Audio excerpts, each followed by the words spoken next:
Good evening. Thank you. On behalf of the Village Comprehensive Plan Update Committee and Historic Pittsford, I'd like to welcome you to our third event in our Village Speaker Series. I'm Renee Stetzer, and I've never done this before. I am a member of the Comprehensive Plan Steering Committee, specifically the Transportation Subcommittee. I'm Vice President of Reconnect Rochester, which is a nonprofit striving to help create a more equitable, diverse, and sustainable transportation network in the Rochester region. And I also run Walk Bike Pittsford with my colleague Brooke Fossey. You might know us from Bike to School Day at Jefferson Road Elementary School. We are advocating for simple community improvements that make it safer to bike and walk in the village and the surrounding areas. Tonight, we're honored to have Alex Kone with us. He is the Assistant Director, sorry, I almost gave you a promotion. Assistant Director of the Genesee Transportation Council. And Alex is going to give us a look at the transportation network in our region, emerging trends, the choices we make in how we get around, and how all of that impacts our little historic village. At our previous two speaker events, we had a lot of questions about traffic and pedestrian safety and how we as a village can maintain and improve that walkability that so many people value. So before I hand it over to Alex, I wanted to define walkability because it's often misunderstood. And then I want to tell you about some of the initiatives that are going on in the town and the village so that you can carry that with you when you hear what Alex has to say. Walkability is more than having a sidewalk or a trail in your neighborhood so that you can go out for exercise or walk your dog. Walkability means that you have the ability to take care of daily amenities and your daily needs without using your car. So walking to the pharmacy to pick up your prescription, biking to school, biking to soccer practice, walking up to the dairy or the farmer's market to pick up rutabagas and milk, and walking to a bus stop to take the bus to your doctor's appointment in Brighton. So sidewalks are absolutely necessary to have walkability, but just because you have sidewalks doesn't mean you have things to walk and bike to. And when you don't have things to walk and bike to, you have to rely on your car for every little thing. So what do we as a community gain when we have things to walk and bike to? Our kids gain independence, and parents get hours back when they don't have to transport their kids to Starbucks. We get to age in place. Not everybody wants to drive, can't afford to drive, or is able to drive, and when we give people things to walk and bike to so that they have other means to get to places and their daily needs, it opens up our community to a wider group of people. We're more engaged in our communities when we have eyes on the streets. We notice things that we wouldn't notice if we're driving by 40 miles per hour in our cars. We're healthier mentally, physically, when we can incorporate regular exercise into our daily routines. And our local businesses are more successful. Last month when Maria was here, she talked about parking on Main Street and walking by 5 stores that you hadn't planned on walking by. When you go to a restaurant, you'll stop in, you'll notice things, and you'll frequent those businesses when you hadn't planned on doing that. And the obvious one is when we rely on our cars less, it's better for the environment as well. So what are the town and the village doing to improve walkability? You already know about the comprehensive plan. Pedestrian safety, walkability is one of the values looked at in the comprehensive plan, but that's not the only thing the comprehensive plan looks at. That's an overall vision of what we want our village to be, and that's currently being updated, and this is part of that. This series is part of that effort. We're lucky with the village in that we have these great bones. The infrastructure was around before the car was king. So lots of communities now are scrambling to create what we have here in the village. So we have less of a challenge there because we do have good infrastructure that was around back when we had I didn't grow up here, but many of you did, and you remember when there was a grocery store and a pharmacy and a hardware store and whatever. I'm sure there were many other things I don't know about. The town also recently updated its comprehensive plan. The final draft is not out, but the public input period for that is out. Is passed. And one of the common threads in that was how people valued a vibrant village, whether they lived in the village or outside of the village. They really liked having things to go to and being able to park their car and then walk around and leave their car for the afternoon.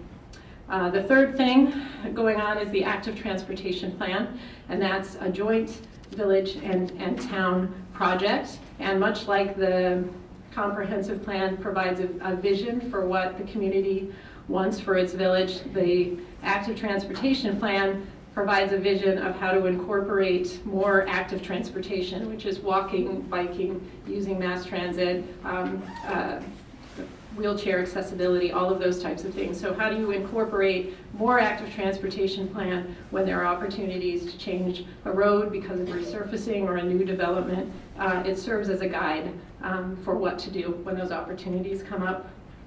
And lastly, there are some initiatives, some individual initiatives going on. I know the village has a grant to look at improving four trouble spots in the village, and they're working with the fire department and other entities to come up with some workable solutions to make those areas safer for biking and for walking, and it'll also make it safer for drivers because it will eliminate some of the ambiguity of those trouble spots. The town itself has been making changes and helping advocate for better biking and pedestrian infrastructure. I know Supervisor Smith has been a huge advocate for the East Ave bike lane plan in the town of Brighton and Pittsford. And he's been very responsive to recent pedestrian concerns in neighborhoods. So we have huge challenges because of transportation in our village. But we've got so many great things going on and so many opportunities here as a community that it's all good. So I encourage you to educate yourselves on some of these initiatives that are going on, ask some questions, make your voice heard, and learn a little from Alex.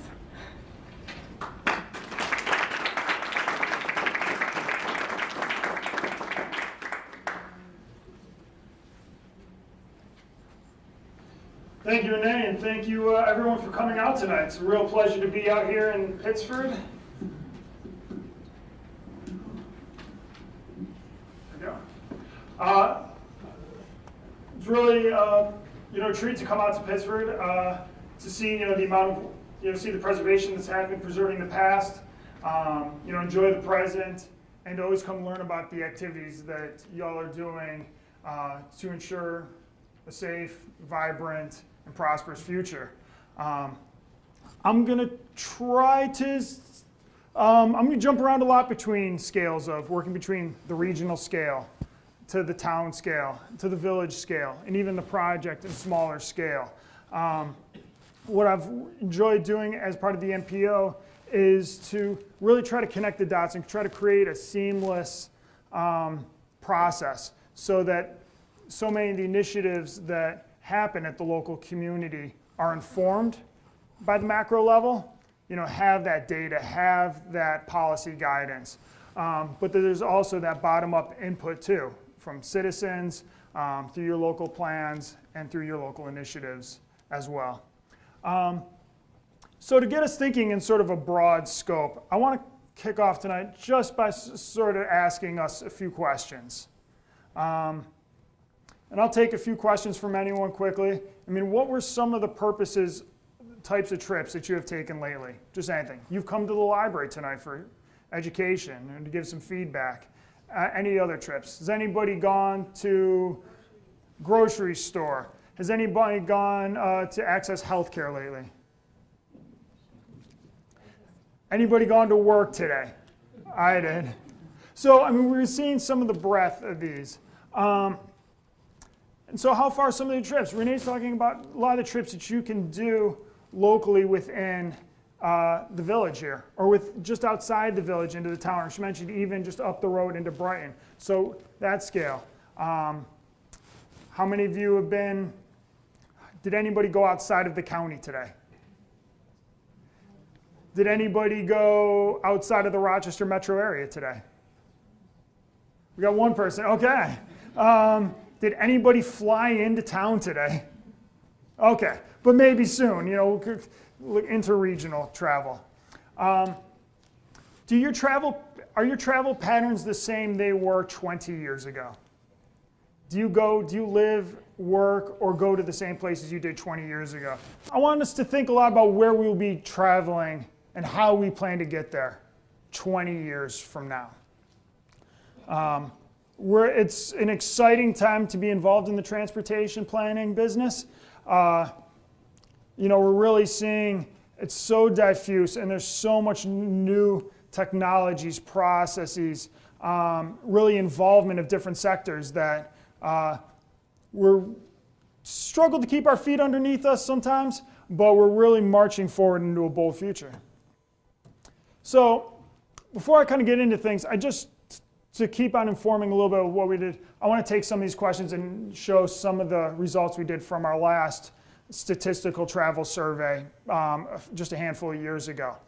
So if we think it's, you know, travel and, you know, it's Mad Men, I'm putting on my hat and driving from my white picket fence house, you know, to a downtown office job, that's less than 40% of the travel we have.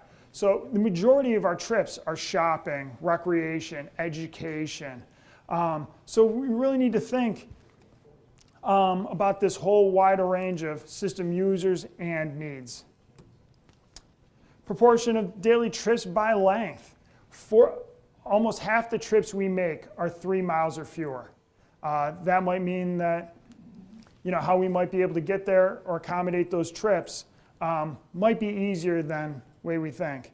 And the median trip distance in Pittsford through this survey process was approximately 4 miles. And that was for the town, not just within the village. And I'm sure if you're looking just within the village, trips starting or ending there, they were even shorter.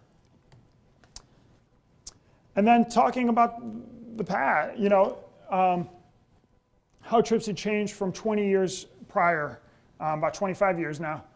The amount of people just, you know, going from home and commuting and back is even a decreasing share amount of the trips that people take.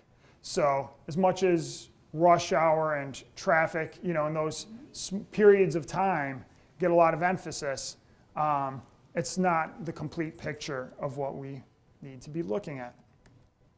So to talk about the Genesee Transportation Council, the council itself is a board of elected officials and agency representatives covering 9 counties. Includes Monroe County and other agencies such as New York State DOT, RTS, the Thruway Authority. And the MPOs are designated by, through federal statute to do planning for all the urbanized areas. It's a census term, but think about sort of Rochester and the immediate adjoining suburbs.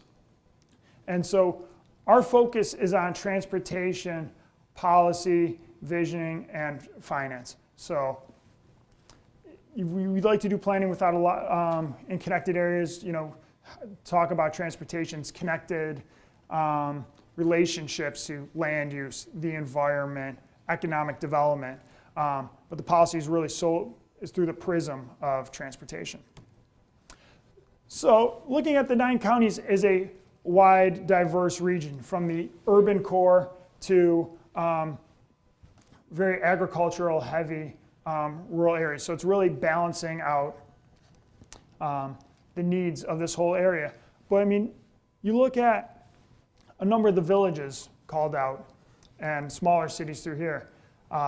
So it's not so much just a city and rural, urban and rural divide, but what can we really do to promote targeted, focused investments and strategies in each of these places for their unique context. GTC has really 3 core documents and processes that I'll really focus on tonight. And I'll show how some of the processes and initiatives that the village has done really sort of relate and feed into this macro context. The first is the long-range transportation plan. This is our long-range plan of goals, visions, and main strategies for a 25-year horizon. So that looks out into that 20-year future. The Unified Planning Work Program, so taking on those goals and strategies, really refines them. And we'll do targeted work like helping the village develop their active transportation, town and village, develop their active transportation plan to figure out what projects really need to move forward. And then, for example, then those projects that receive federal funds are then included in the transportation improvement program. So from broad visioning down to specific discrete projects, it goes through that. And it's important for us to see how we're doing, manages the performance of the regional network, safety, of asset management, making sure our roads and bridges are in good condition, manage congestion, air quality, so that we can continue to calibrate our focus and do the process over again. So it was referred to as a 3C process, a continuing, cooperative, and comprehensive process. And last but not least, off to the right is our public participation plan. Public participation is a key part of of all the planning and visioning that we do. So I talked a bit about the long-range plan already, but I'd like to really note just a few things that it has a financial plan. One of the key parts of the long-range plan is to develop a fiscally constrained plan that includes the projections of federal funding throughout, for a 25-year period, so that we have reasonably assumed revenues so that we can really then prioritize which projects fit within that budget. Our last plan was adopted in 2016. We have new plans and initiatives happening all the time, so we're always revisiting our strategies, and we'll be doing the process again in the next couple of years, leading up to adoption in 2021. So really it's kind of the few steps of the process. One, stepping back and saying, what are our goals? What are the priorities for the transportation network in the region, and what do we expect the transportation network to achieve? Evaluate the transportation system. Where are the shortcomings? Where do we need improvements? Then third, really project those needs out into the future. Where are we going to have maintenance issues? Where do we have vulnerabilities due to changing climate conditions? Where do we have safety issues? What can we do to achieve socioeconomic benefits? So taking all of those needs and developing strategies, really kind of develop packages of different strategies to really assess and test what really each meets our goals. Revenues are projected and costs are calculated. And then finally, that is encapsulated into the fiscally constrained 2040 plan.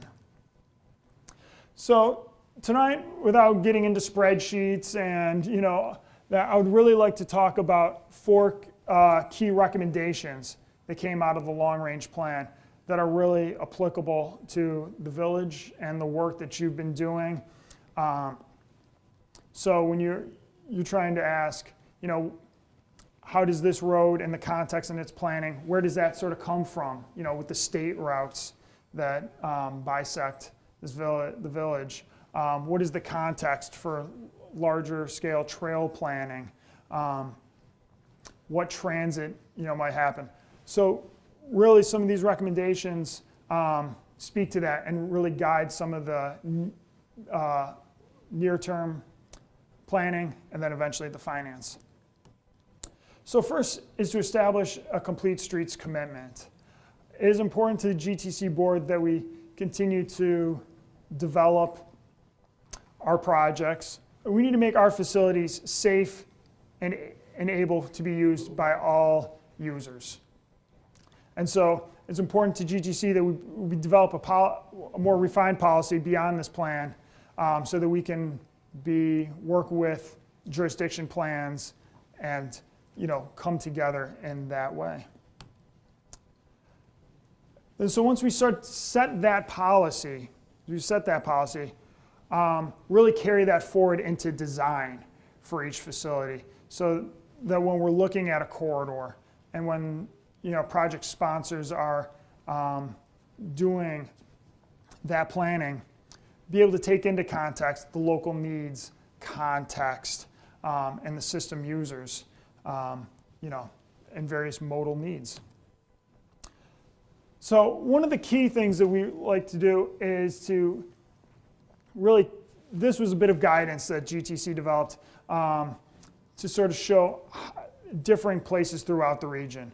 I mean, some of the state roads through here, Route 31, Route 96, Route 252, they look different in different towns and communities and villages they go through. And so there are different design needs during each of those particular portions. And so one bit of work that we've developed, and this will probably be a lot more clear on the distributed PDF, is really determining a major, a moderate, and a minor need for each of these contexts. And for example, the village of Pittsford is identified as a sub-regional urban core.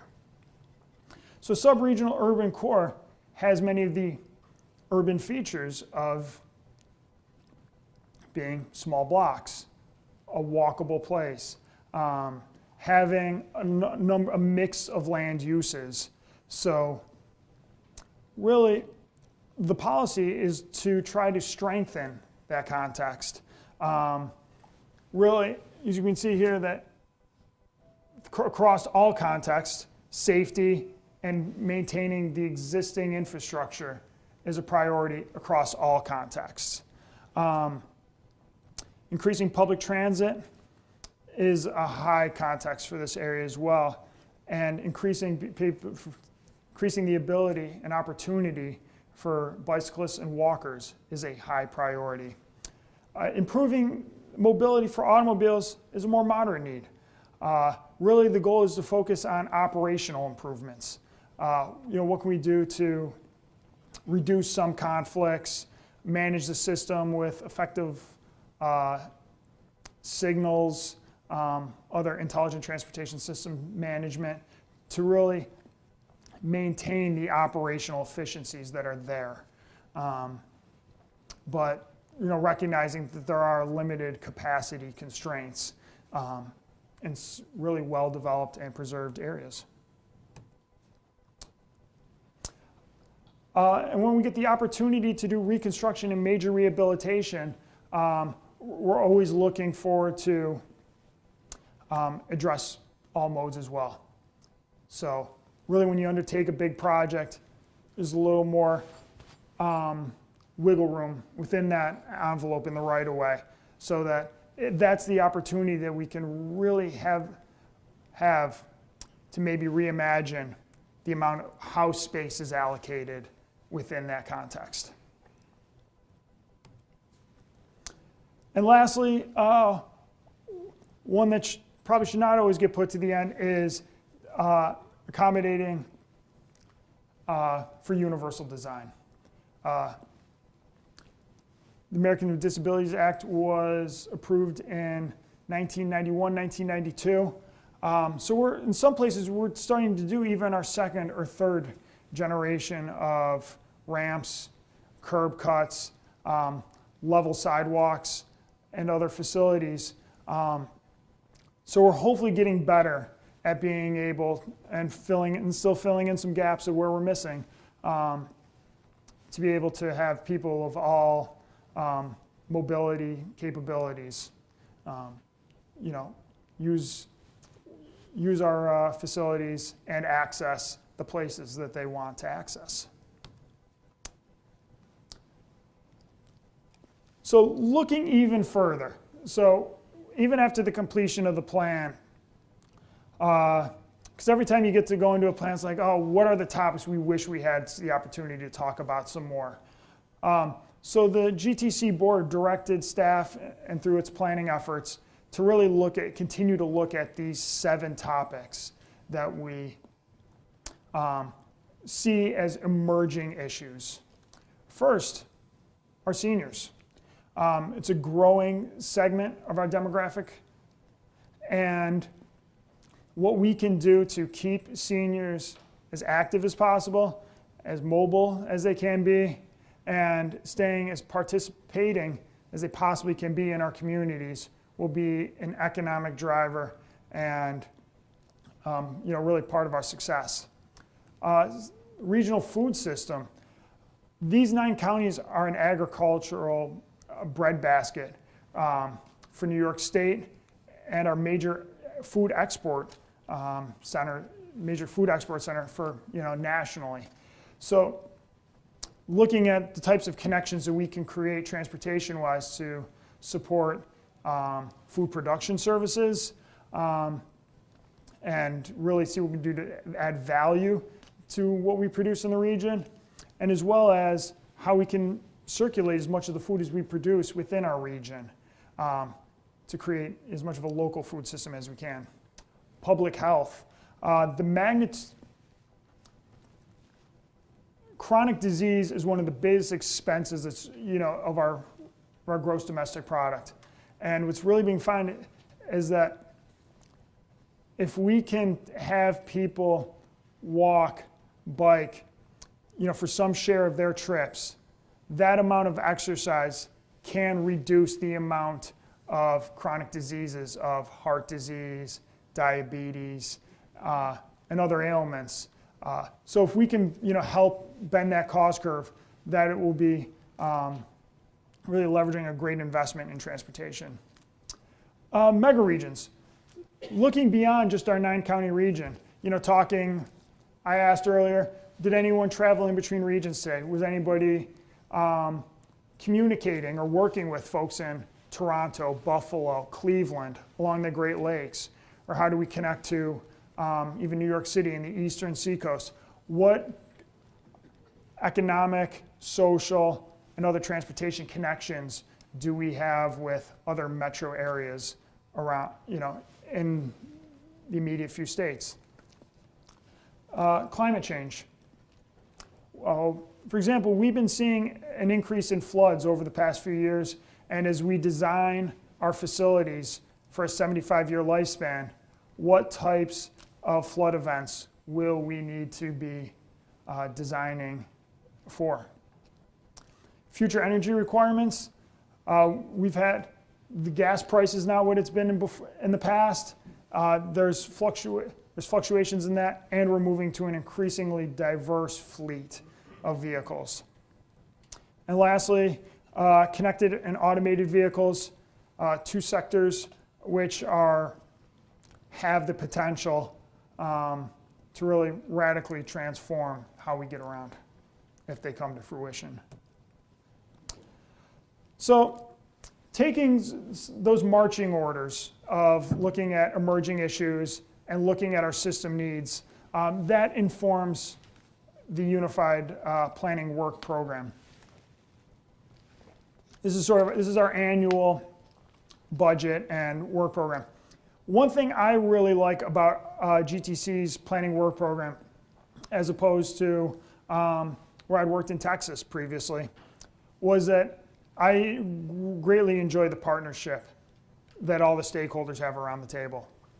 The fact that all of our neighboring communities really work together on our planning committee to discuss the needs and the projects that are happening in each of their communities, so that together we can really have a really unified plan is really a great achievement. And I think that has made us pretty successful. The Unified Planning Work Program isn't not just a highway work program. It's not just a transplant. It's really working for all of our modes. And lastly, the Unified Planning Work Program specifies which projects will have public involvement requirements. So when GTC will fund something like the Pittsford Active Transportation Plan, we specify that there will be a robust public involvement process. So within the Unified Planning Work Program, which has over 100 tasks in it, I just want to talk about about 5 complete streets supportive planning initiatives and kind of types of plans that we do. Some of which Pittsford has been involved with, some of which we've done throughout the region, and hopefully that you can find some peer examples, maybe talk to some others, or you might think about delving into further yourselves.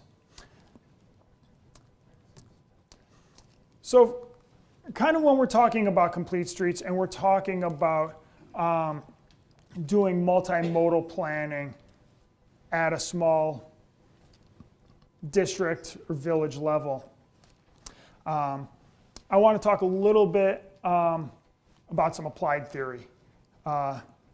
This is the only time I'll do this tonight. And so this is really a meta study from a few years ago. And this is so looking at these 7 Ds: density, diversity, design, distance to transit, demographics, and demand. These are interdependent factors of the built environment that shape our travel behavior. For example, if land uses are close together, diversity, land use diversity, people can walk from home to work. I live within a mile of my work, so I can walk. But could I walk there if there weren't sidewalks? No. Destination accessibility. I will choose to do that because it's quick. Distance to transit. You're going to need transit in order to ride transit. Demographics, which types of demographic groups are more likely to use things or need facilities. And demand is how parking is managed as well.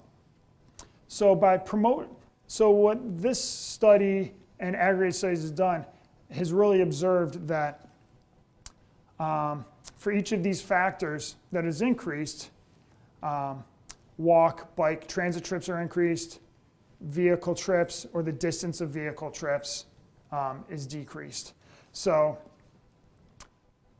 I'm not out here tonight to tell you which of these things you need to do in the village, but these are the dials and knobs in play as you're really thinking about planning for the village and your community, and how these built environment factors will shape travel behavior. So this is probably something to pick up my business card, talk to me about some research I've done for the Transportation Research Board, but just these are some of the factors in mind. And so when we talk about our complete streets supportive planning, this is done in really every context within our region. The active transportation plans, I'm really proud to say, include the core city of Rochester and nearly every other town adjacent to it. So that's through that process, really targeting in a lot of our areas that have the most potential for creating bicycle and walking trips through a number of those aforementioned factors. We've done a number of safe routes to school projects, really looking at how to support kids walking, biking to school, walkability action plans, and circulation access and planning studies, which I'll show some of these in our examples right now. Active transportation plans, we have 11 completed in the past 10 years. Really been a core focus of GTC's systems planning over this time. These have been locally driven plans. I'm really proud to say that GTC has worked with our local partners to do this from a bottom-up process rather than develop a regional network and sort of say, there should be a trail here, there should be a bike lane here. So really we're taking kind of the pie and doing it slice by slice by slice. And these are supported with GTC planning funds, but with local match and most importantly, all the local involvement. The amount of local involvement that we've gotten through each of these plans has really exceeded so many of the others that we've had and have really been a success. The Regional Walkability Improvement Program. This is, in a quick and dirty way, we've been able to do some shorter term infrastructure and programmatic ideas to support walkability in Avon, Batavia, Geneseo, 10 other areas. This is really taking, you'd be surprised the great ideas that come out with just a simple one Saturday afternoon walk audit. And so this has really kick-started a lot of the process, identified some potential projects that even some of these communities have been going forward to pursue. Safe routes to school. So really looking at that transportation around the school and focusing particularly on the students that get there. What impediments can we remove to enable more students to potentially walk and bike to school? Circulation, accessibility, and parking. So then kind of shifting the focus to villages like Pittsford, some others that have done it, and we're going out and doing some in Honeoye Falls and Sodus Point this year. Really looking at these interrelated factors. We're talking about parking, walking, biking, really putting those factors together. So understanding the trade-offs and making recommendations on sort of local projects as well as other projects that might achieve some other funding while taking into what development opportunities are available. Lastly, the Regional Trails Initiative. This is something we've done over 10 plus years as a third version. Really trying to create a regional framework of trails. Bringing different stakeholders together across county lines so that we can achieve some long range trails, really significant distance, whether it's the Genesee Valley Greenway, the Auburn Trail. And we've done this through over 15 trail feasibility studies, so taking each study, 2 of which have been on the Auburn Trail alone, one through Pittsford sections, and more recently going down through Victor, Farmington, and Canandaigua.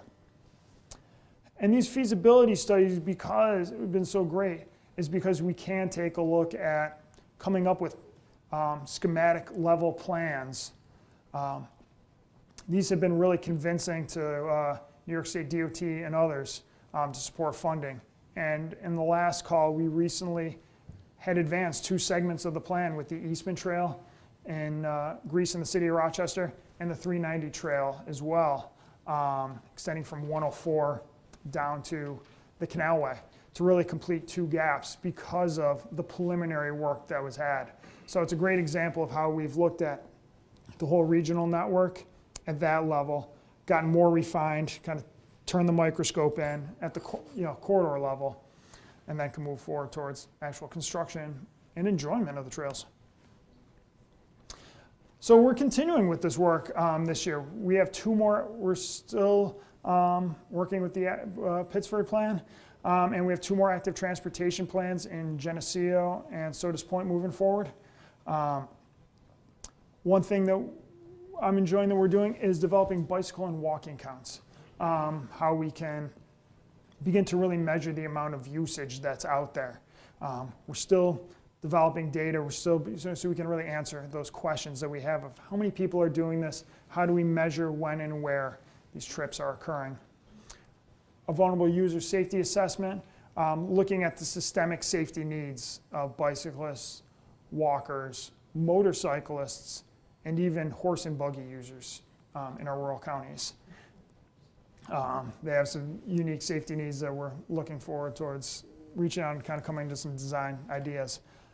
And also kind of stepping away just from the complete streets and looking at other system-wide plans that are going on right now that have some coverage over Pittsford here is the RTS system redesign.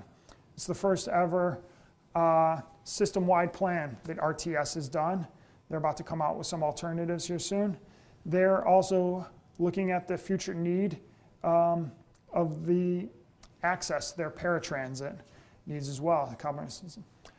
Just down the road, some alternatives have been released for Route 96 from 490 into where it connects into Route 332, and also further up the road, just to give an example of an overall transportation master plan is the City of Rochester's efforts.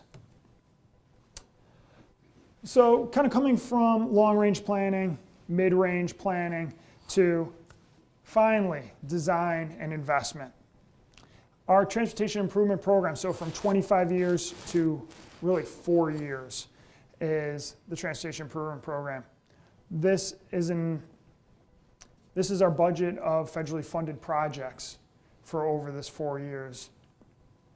And it's really a phase-by-phase accounting of all the planning, engineering, right-of-way, and eventually construction and operation of each of these facilities. So in addition to the federal funds that are out there, and these go through a few different types of sources, I want to always stress that federal funding is just one part of the equation. There's matching sources from jurisdictions, state funds, New York State DOT, the consolidated funding application, the private sector. There's funds potentially from the private sector to achieve some projects, maybe not our large road projects, but there's participation, sponsorships of even transit, and other sectors as well, healthcare, foundations, public art. So really trying to be aggressive and to keep our eyes and ears open for all those funding opportunities that may be available and that may be applicable to specific projects as they are developed. Really, over the next 4 years, there are a lot of preventative maintenance projects happening in sort of the Pittsford area. The majority of our TIP is focused on preventive maintenance. Really kind of coming back to the long goal that we had is that we have a goal of asset management and preserving our system. We're not, putting a lot of money in, not putting any money into really added capacity of the system, but really maintaining the network capacity that we have now and trying to get and ensure as effective operations and maintenance that we can.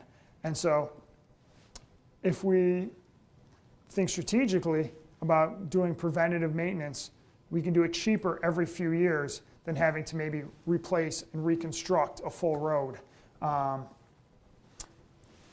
the line for much more of the cost. So really the next few years we'll be doing some of this work on 96, 252.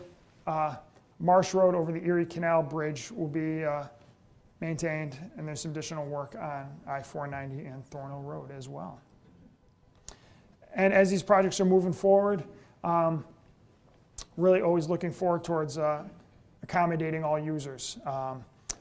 Route 96 has some considerable sidewalk work and has had some lane reduction, which will hopefully promote some degree of increased bicycle use as well. And one other major project that is happening in this region is a bit of the implementation of the Pedestrian Safety Action Plan. The Pedestrian Safety Action Plan was really a targeted plan looking at how pedestrian crashes are occurring throughout all of New York State and locally. So really, a large majority of pedestrian crashes were happening at unsignalized crossings. So New York State DOT has been taking a lot of safety money and focusing it on increasing signals, crosswalks, and other warning signs to really make people aware of unsignalized crossings. These may not seem like a lot, but this is sort of the way of hitting singles, hitting a lot of singles, move runners around the base and score runs rather than sort of waiting just for putting all of our funding on one home run. So that by looking systemically, we'll knock down the number of crashes, reduce lives across maybe many locations versus trying to look at one particular location.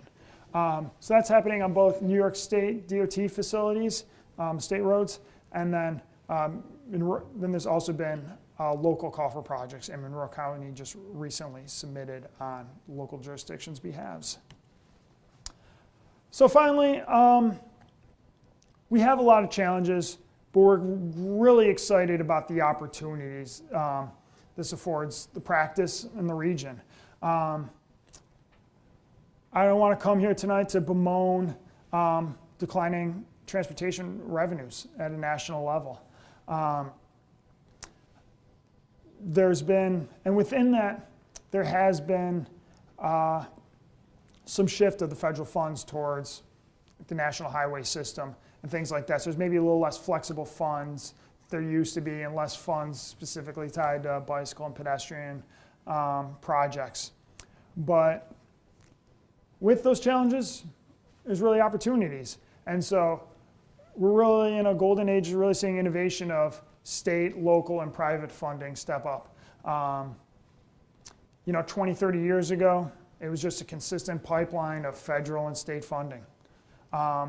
Now it's really much more dynamic, and I think we're getting more investment and involvement from different sectors and different people who have benefited. So it's becoming an interesting feedback loop. That's going to affect planning as well. We're tackling our backlog of transportation needs by really looking at managing our assets the best we can. The number of structurally deficient bridges in New York State and in this region has gone down. By us maintaining the assets with the cheaper interventions we can, we're able to take care of more of those roads and then save some money for those major reconstructions and rehabilitations when that time comes. So it may not look, so the bridge may be out for a little bit, but we're not having to do as many replacements like what's going on in Fairport right now.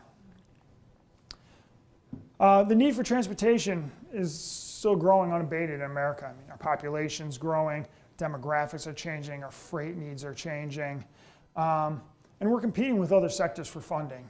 The federal share of infrastructure investment as part of GDP is continuing to go down.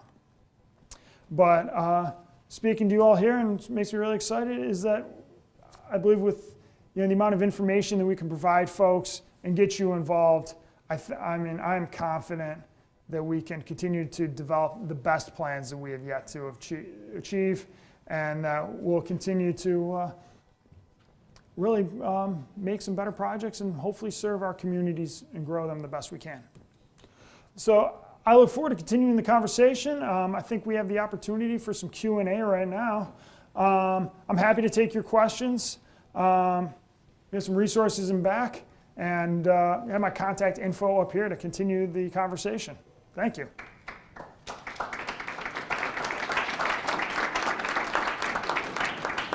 Thanks, Alex. Thanks very much. Would you favor an increase in the gasoline tax to help fund these transportation improvements? That's a great question, and that's something I leave up to my board. That's something that we do when we look at those future revenues. That's something the board will consider, whether that's an assumption they like to take, and whether sometimes, I know when I worked for the capital area MPO in Austin, Texas, that was part of the formula of assumptions, and part of the financial model was okay, if the gas tax goes up, we'll have this much. And that was put before board members to say yes or no. So certainly with more money, we can do more projects, but I think, we're always trying to do more with less. I think we're finding some ways to do more with less. But,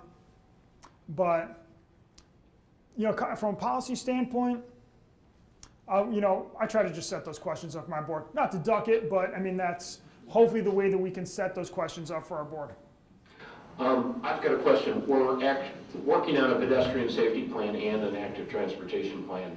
Could you tell us a little bit more about the regional view of pedestrian safety at unsignalized intersections and some of the newer techniques that maybe you're using in that the implementation of that project? Sure. Pedestrians are one of the core emphasis areas of the statewide strategic highway safety plan. I wish I had a slide up here, but if you kind of take a look at a number of took a look at some crash typing of all the crashes, fatal and severe injury crashes that happen throughout New York State, kind of go around a pie chart of them all. Number one's really intersections, impaired driving, pedestrians. Those are really probably about the top three. So I mean, to really come up with, so then to take out that pie, kind of put that pie under the microscope, and then look at those crashes and what they're kind of slice up that pie into different ways, So I mean, it's kind of disaggregated data. And by looking at that, the pedestrian safety action plan then said, okay, where are these crashes occurring? Are they happening in rural areas? Are they happening in urban areas? Okay, they're more happening in urban areas. Where in urban areas are they happening? Are they happening at intersections? Are they happening in mid-block areas? And so they're really happening primarily at intersections. So what can we do to promote safer intersections? Intersections that are more, have clear indication, that are more sort of transparent to, who's supposed to be doing what and what might be there at those times. So that's hopefully what pedestrian safety action. So some of that's with signs and markings right now. I mean, letting people know that pedestrians are here. Pedestrians will be crossing through here. So drivers ought to be aware. Pedestrians also feel confident in using those facilities as well. And tandem to that question, as a local pedestrian and having had a friend just die recently, not locally but in Rochester, running, the perfect follow-up to your answer to this perfect question is, I think in Pittsford there are well-marked pedestrian areas, and I would say at least 80% of the time when I go to cross a clearly marked, and I'm usually brightly colored and my winter coat is bright orange. If I didn't look and wait patiently, I would be run over. I mean, for sure. So I just wonder, and I'm a very alert person, and there are people that are distracted for one reason or another. So I think it's a real fear that another accident could happen. But well-marked areas to me don't seem to make a hoot. And in Pittsford, I think people are more aware. The drivers are, especially in the village right around this library. But if you go down Main Street, wait, this is State, so down South Main. Yeah, any one of those, I have to wait for a while before somebody, if ever, acknowledges that I'm standing right there. And so then that brings me to the question, what kinds of things can you bring to the table that would help educate people about what these lines and signs mean? Can you go to the classrooms, for example, and teach kids to teach their parents in the car, hey, did you stop? Or, have the parents make the kids more aware. Look, I just stopped. Or, I don't know, there just seems to be, it's got to be vastly more than signage. I would like to hear your response to that. Sure, it is. And, those signs are, part of it. Some of it's also some activated light crossings. And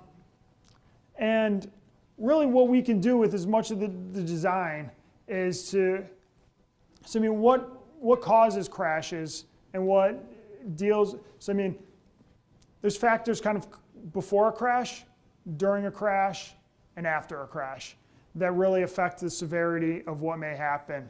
So really before a crash, some of that is culture and education and training.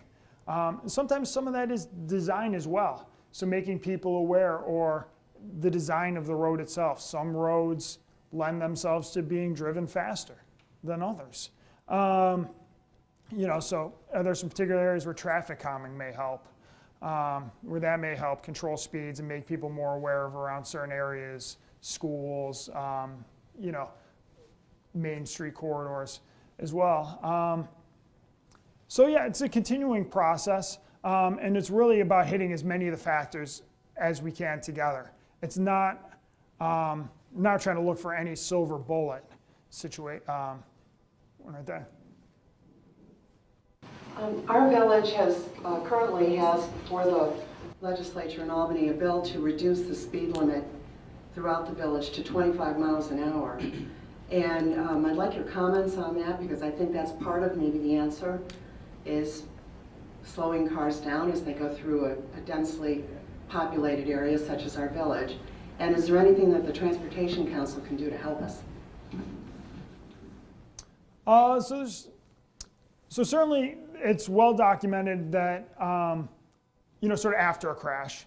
So I mean, certainly what can take, I'll kind of go bottom, you know, from the post-crash afterwards. That certainly that takes what could be a fatal down to a minor injury or less. So that is certainly a benefit. Not to sound so actuarial about everything that happens here, unfortunately, but also that helps potentially, you know, people react to crashes faster. Not everybody's a trained race car driver. I'm certainly not. So I can react better at slower speeds.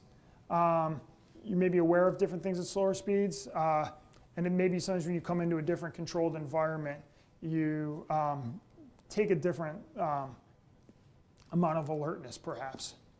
So that, in terms of looking at data, I think there are some, look at crashes of where they happen in terms of regards to speed, whether they're only higher speed facilities. I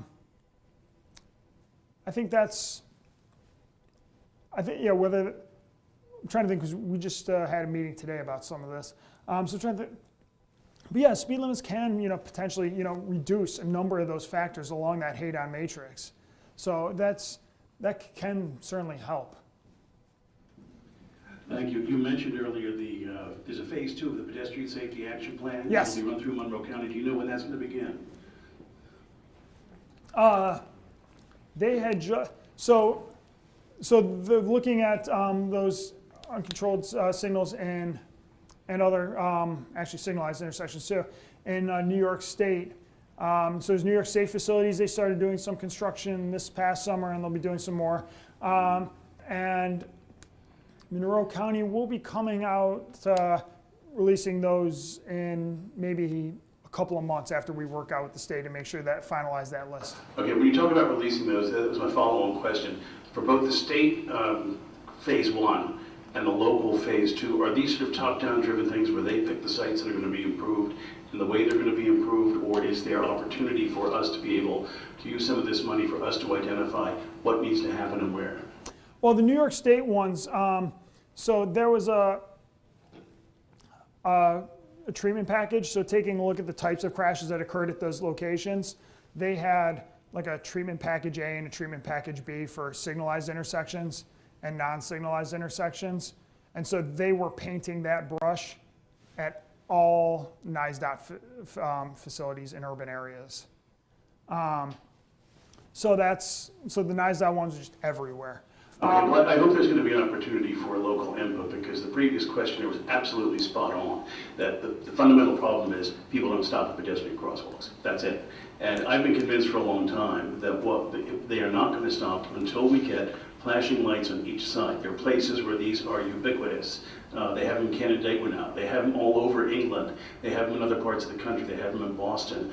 Until people become acculturated to stopping by means like this, they're not going to stop, and that is a big worry. And I hope that as this plan proceeds, there will be opportunity to put that in. And there was a flashing beacon was included in some of those options for, to have a flashing beacon at some of those crossings. Route 96, State DOT seems to be riding roughshod over anybody that points out that they're not willing to make a standardized 5 foot on each side bicycle lane on 96. Do you guys, you sit back and let DOT as a shareholder in your organization do what they want? Or have you criticized them? Or have you stopped them from doing something like this? We do. Yes or no? Yeah, so we do push back on some things. I think looking at making sure that we address for the context and we really where the investments are directed. Getting into some of those design features and having that, I think, to determine where maybe some facilities and where to focus a fight, that sort of conversation. That's why we're really looking forward to having a complete streets policy. So if some of these issues are at about really that connectivity of biking and walking facilities and how that builds out to the network level and whether an entity may or may not do that on their facilities, that's something that we really need to be fleshing out further through a complete. Okay, so I take that as being a no, that you have not been able to criticize state DOT on this project, and that you won't criticize them on this project. Yes or no? It's still working through its draft right now. We've talked with them, and still, before that project is even accepted into the tip, too. So, we talk about some of these things through the planning level, and then as the project is reviewed for actual funding, if it does not include bike ped facilities, it will receive less points. It will receive less points potentially for funding. And we have rejected other projects in the past for not having certain facilities. So have you criticized this project, Route 96, for its lack of 5 foot standard bicycle lanes? Yes or no? The answer from your hedging is no. And then this follow-up question is, why not? Bike lane facilities is not a specific policy that we have at the time. Really picking between some of the specific facilities along a particular corridor. But, as we are talking really at the planning level right now. But I think as the project moves forward into further design and funding, that may hurt them. Are you people going to criticize it? You refuse to take a stand. Is it yes or no? All right, I think you've made the point. Yeah, I think we got the answer there. We have another question? It's enough. Alex, I wanted to know about the complete streets policies, because I know working with the city that it thus far it serves as a guideline. So there's still a way out, like if it's going to be too expensive, or like if a developer is coming in and doing something in a road, or it's going to change things. There's still an out. You're supposed to look at the complete streets policy, but it's not like an end-all, be-all. If it's too expensive to put the facilities in, sometimes you can get out of it. So like, how is that going to change as more complete streets policies are implemented? And really the important thing to do, it's important to have that exception policy, but it's important to be very specific about it. And that's what Smart Growth America and others have really done. So what are those exceptions? Is it a magnitude of cost? Is it 20% of the total project? Has been a factor in the past. So there's no standard right now that has been established on how you can not implement the complete streets, or how you get out of not implementing it. Does that make sense? Yeah, and some of it's important with the context. I mean, so if we're talking about, I mean, do we want to put a, you know, is it important to build a full facility on maybe a rural road where a shoulder can work in some places, or maybe some spot like within the village here, you might say it applies in all places, but as you move out into, further out into some parts of the town, you might look at, you know, sort of urban and, you know, more suburban, rural considerations. So it's context driven as well. The context driven, yeah, and, you know, some of that cost might be an issue because of right of way, if there's just, you know, it's that or it stops the project because we only have right of way, and that maybe that boils down to cost. But yeah, I'll follow up with you on some of those exception things. It's good to spell that out as best as you can, so it's not, you know, it doesn't sort of mumble off to the side, but I mean, so it's really clear, and so that's why Smart Growth America wants to include that in there. Looks like we have one more question. Last question. Was there one? I'm trying to understand the complete streets policy in DOT. And I'm not sure whether complete streets means that pedestrians have equal access to cars, or whether it just means that cars still rule and pedestrians are watched out for a little bit more. Because, you know, most of our major roads in this village are state roads. And DOT is clearly most interested in moving cars through the village. It's not even villagers on our streets. Or some villagers, but mostly people outside the village. So how does DOT fit into this complete streets policy? And how can we leverage the fact that complete streets exist? Sure, NISDOT has a complete streets policy where they look into where they, you know, where these are factors included in particular places, and you know the fact that when a community says, hey, we have an active transportation plan, this is what we say we want here, this is what we want to try to do. That's an important thing to get that in front of the designer's face. Amongst all the myriad factors they're looking at in terms of car operations or other safety factors, you know, letting them know that's a priority when they're working with, when they're coming through a town. I'm trying to think if it was somewhere down by Fredonia. The League of Women Voters said, hey, wait, we have a complete streets policy. And so then bike lanes were put on a project through sort of a Main Street project out in that area south of Buffalo. So that helps. I mean, some of it's, you know, reaffirming as a community what your priorities and what your goals are. And so secondly, you know, design's evolving a bit. I mean, we have some design, there's now really looking at context-sensitive guides from Institute of Transportation Engineers, Congress for New Urbanism's looked at some as well. So really sort of balancing out as many of those needs as possible.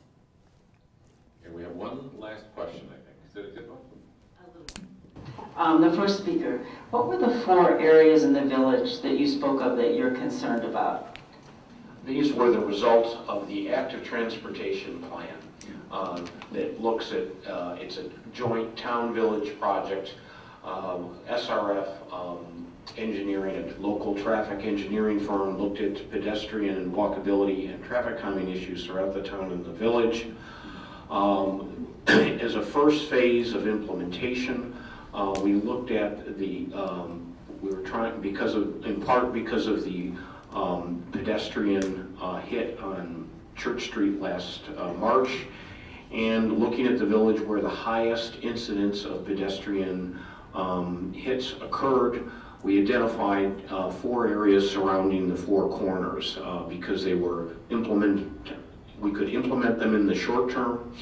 We received funding, and they include the intersection of Washington Avenue and Monroe Avenue, Church Street and South Main Street, the pedestrian crossing right out in front of Pontillo's Pizzeria, which serves patrons of the library here, and then 3 different areas on North Main Street, the pedestrian crossing at the Erie Canal Way in Shane Place, and that will be equipped with flashing lights. That's at least in the draft plan, and 2 other proposed new pedestrian crossings on North Main Street, one in front of the Del Monte Lodge, another one linking the Bill Carpenter Park with the Village Hall. Great, thanks very much. And thanks everyone for coming. We will wrap up. There will be at least one more of these, and so watch your email for those, and work from the Comprehensive Planning Committee. Thanks for coming.